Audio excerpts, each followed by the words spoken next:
स्वागत है आपका चाय पर चर्चा में। आज देखिए बाजार में आपको एक के बाद एक कितने रिकॉर्ड्स बनते हुए दिखाई दिए हैं। निफ्टी ने अपने पिछले स्विंग हाई को पार किया और नए हाईस बनाए। अगर आप मार्च से अब तक की रिकवरी देख रहे हैं, और निफ्टी बैंक ने भी ऐसा ही किया, 22,000 के लेवल के ऊपर वो आपको निकलता हुआ नजर आया इस पूरी तेजी में पहली बार। इसके साथ साथ आपने रिलायंस इंडस्ट्रीज में रिकॉर्ड मार्केट कैप आज बनते हुए देखा, $150 बिलियन के ऊपर। आपने ग्लेनमार्क फार्मा में अब तक की सबसे बड़ी तेजी आते हुए देखी, किसी भी एक दिन की 30% के आसपास का इजाफा यहां देखने को मिला। आज का दिन कुल मिलाकर पूरी तरह से बुल्स के कब्जे में था पूरे बाजार पे अगर आप नजर डालें, और खास तौर पे कुछ सेक्टर्स की अगर आप बात करें, जैसे कि फाइनेंशियल सर्विसेज इन जनरल आप कह सकते हैं, बैंक्स और फाइनेंशियल्स में बहुत ही तगड़ी खरीदारी आपने आते हुए देखी। बाद में मेटल्स में आपको खरीदारी बेहतर होती हुई नजर आई, और मिड कैप स्मॉल कैप ऐसा लग रहा है कि अब कैचअप करने की कोशिश में, क्योंकि बाजार फिर से तेजी के मूड में लौट आए हैं। इस बात का एहसास होने के बाद बहुत सारे जो अभी भी स्टॉक्स हैं अपने हाई से काफी नीचे ट्रेड कर रहे हैं और वहां पर अच्छी वैल्यूएशन नजर आ रही है, उनमें आपको तेजी का ट्रेड लगातार बनता हुआ दिखाई दे रहा है। पीएसयू बैंकिंग एक और पॉकेट है जिस पर लगातार हमारी नजर है, और आज आपने बहुत ही तेज रफ्तार इनमें आते हुए देखी है। एसबीआई के साथ साथ आपने आज देखा यूनियन बैंक में नतीजों के पहले तेजी देखने को मिली।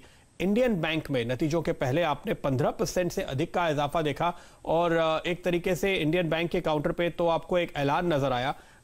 एक अच्छी अप मूव के बाद जब इस तरह का ब्रेकआउट होता है, एक ब्रेक अवे मूव होता है, तो वो आपको बताता है कि अब बस यहाँ पे सप्लाई पूरी तरह से एब्जॉर्ब हो चुकी है और अब हम तेजी के पाले में लौट आए हैं। उस तरह का मूव आपको इंडियन बैंक ने आज के दिन दिया। तो ये सारे पीएसयू बैंकिंग स्टॉक्स, और आप कह सकते हैं financial services banking in general, क्योंकि फेडरल बैंक प्राइवेट सेक्टर का बैंक है, आरबीएल बैंक प्राइवेट सेक्टर का बैंक है, आईडीएफसी फर्स्ट बैंक और आईडीएफसी लिमिटेड एक एनबीएफसी है इनफैक्ट, इन सभी में आपने बहुत ही अच्छी खरीदारी देखी। तो फाइनेंशियल सर्विसेज की एक थीम है जो कंसिस्टेंट है, लगातार आपको पिछले कई दिनों से परफॉर्म करके दे रही है, और आज भी आपने यहां पर तेजी आते हुए देखी है। एक अच्छी बात वीरू जो मैं हमेशा देखता हूं कि आप तो चार्ट और लेवल्स बहुत क्लोजली लगातार वॉच करते हैं। आप देखिए जब भी बाजार अप मूव में सस्टेन करता है तो उसमें बैंकिंग हमेशा लीड कर रहा होता है। निफ्टी बैंक अगर अंडर परफॉर्म कर रहा हो तो वो तेजी टिकती नहीं है, लेकिन जब निफ्टी बैंक आउट परफॉर्म करने लगता है निफ्टी को, तो आप कह सकते हैं कि उस तेजी को पांव लग जाते हैं। जी हाँ प्रदीप, बिल्कुल सही कहा आपने। और देखिए प्रदीप, आज जो हमने लेवल छुआ है ना 22,000 का, नो डाउट 22,000 पे जाके प्रॉफिट बुकिंग आनी थी, इसमें कोई जरा नहीं। जैसे कि मैंने जो तथ्य आपसे कहा था ना कि डीआईआईज अगर 85 पे, 75 पे और 95 पे लेके बैठा है तो 10,500 पे वो प्रॉफिट बुकिंग करेगा। लेकिन याद रखिएगा 22,000 इस पूरे मार्च, अप्रैल, मई, जून का बेस था, और उस बेस से ये बाहर निकल के आने की तैयारी कर रहा है, जिस बेस से ऑलरेडी निफ्टी निकल के आ चुका है। तो निफ्टी बैंक यहाँ से आगे चलते हुए सबसे मजबूत कड़ी, इंटरेस्टिंग कड़ी और सबसे विश्वास करने लायक कड़ी हो सकती है अगर ये 22,000 के ऊपर निकल जाए। और इसका एक बड़ा कारण ये भी है कि Nifty PSU bank index, director साहब प्लीज़ ज़रा निफ्टी पीएसयू बैंक इंडेक्स लेके आइएगा, वो अच्छा कर रहा है। 1473 इसने अपने पिछले, अगर आप देखें तो मार्च, अप्रैल, मई, जून के बेस को आज काट के ऊपर निकलने की टेंडेंसी शो करी है। तो बिल्कुल सही कहा आपने कि लीडरशिप बैंक्स के हाथ में है, जो गवा चुके थे मार्च, अप्रैल, मई में, वो फिर लौटती हुई। एक और चीज़ है प्रदीप, ये सीरीज जो थी ना जून की, इसकी बिगिनिंग हुई थी 29 मई शुक्रवार से, ठीक है। अगर आप एफआईएस की कैश फिगर को देखें, जिसमें विभिन्न ब्लॉक डील्स भी शामिल हैं और भारती का भी डील था, इसमें एफआईएस का पैसा आया करीब 10,334 करोड़ रुपए प्लस माइनस बाय सेल को, और स्टॉक फ्यूचर्स में वो गए 6,000 करोड़ रुपए के क्वांटम से लॉन्ग। तो कुल मिला के अगर आप देखें तो करीब 16,000 करोड़ रुपए। और इसके उलट अगर आप डीआईएस को देखें हैं प्रदीप, तो उनकी तरफ से सिर्फ नेट 1,600 करोड़ रुपए आए हैं। और अपना प्रिंसिपल ये कहता है टेक्निकल्स में और डेरिवेटिव्स में और ट्रेडिंग में कि एफआईएस के पैसे के आगे कभी भी पीठ करके मत खड़े हो।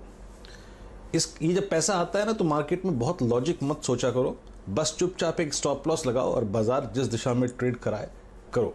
इस बाजार में रिस्क बहुत है Pradeep, specially China Indo front पे, वो रिस्क साथ साथ चल रहा है, लेकिन मेरे को लगता है उसको सिक्योर करने के लिए आप एक स्टॉप लॉस रखिए, थोड़ा सा बैंक्स पे फोकस कीजिए और मेटल्स पे फोकस कीजिए। आई थिंक ये बाजार की सबसे मजबूत कड़ी है इस वक्त, और एफआईएस का पार्टिसिपेशन बहुत स्ट्रॉन्ग है प्रदीप।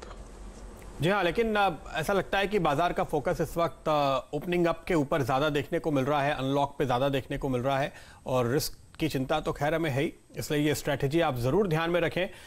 ऊपर के स्तरों पे आज आपने देखा निफ्टी और बैंक निफ्टी में मुनाफा वसूली हुई, जो राय दरअसल सुबह बन भी रही थी कि बहुत अच्छी तेज़ी हो जाए तो थोड़ा कूल ऑफ कभी भी आ सकता है, क्योंकि बाजार थोड़े से स्ट्रेच्ड हैं। लेकिन चलिए नजर डालते हैं उन और स्टॉक्स पे जहां पे हमने बहुत ही शानदार मूव आते हुए देखे। और फार्मा स्टार परफॉर्मर, दरअसल आप देखिए पूरे के पूरे इस वीकेंड के दौरान ग्लेनमार्क की चर्चा होती रही। इस बात को हालांकि साफ किया गया है कि जो दवा उन्होंने लॉन्च की है वो बहुत ही गंभीर रूप से बीमार मरीजों के लिए काम आएगी और ऐसा नहीं है कि ये अचूक रामबाण इलाज है। और इसकी जो कुल मिलाकर मार्केट है उसके बारे में भी अनुमान अभी एनालिस्ट एक एक करके बाहर लेकर आ रहे हैं। लेकिन जाहिर है कि ये खबर इस वक्त बहुत ही शानदार तरीके से बाजार ने रिसीव की और उनको लगता है कि ट्रेडर्स को लगता है कि आगे और अपॉर्चुनिटीज आपको दिखाई देंगी, इसलिए ग्लेनमार्क ने लीड किया। उसके बाद स्ट्राइड्स पे आपने तेजी बनते हुए देखी और ढेर सारे और स्टॉक्स इस पूरे सेक्टर पे थे जहां पर आपने पूरे दिन तगड़ी खरीदारी आते हुए देखी है।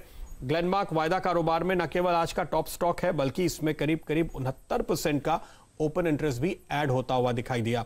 तो फार्मा एक ऐसी स्टोरी है जिसने इंतजार तो बहुत कराया, लेकिन अब जब इसने तेजी पकड़ी है तो पिछले कुछ हफ्तों बल्कि कुछ महीनों से कहना चाहिए अब आपको एक आउट परफॉर्मेंस यहां भी देखने को मिल रहा है लगातार। और अब ये स्टॉक दरअसल आपको लीड करते हुए दिखाई देते हैं। अब ये डिफेंसिव प्ले के तौर पे नहीं है, लेकिन बाजार को और ऊपर जब जाता है तो वहां पर बाजार के साथ साथ चलते हुए दिखाई दे रहे हैं और इस तरह की लीडरशिप आज आपको यहां पर आती हुई दिखी है।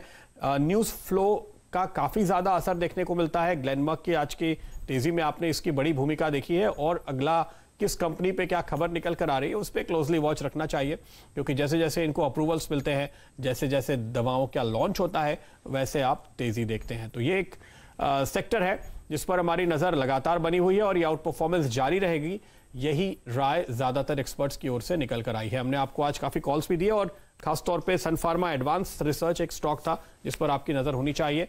आज अगर आपने हमारे साथ वो ट्रेड लिया तो मेरे ख्याल से 7-8% की कमाई आपने आखिरी सौदा देखते हुए की होगी स्पार्क में। लेंगे एक ब्रेक के बाद कुछ और शेयरों और सेक्टर्स पे नजर।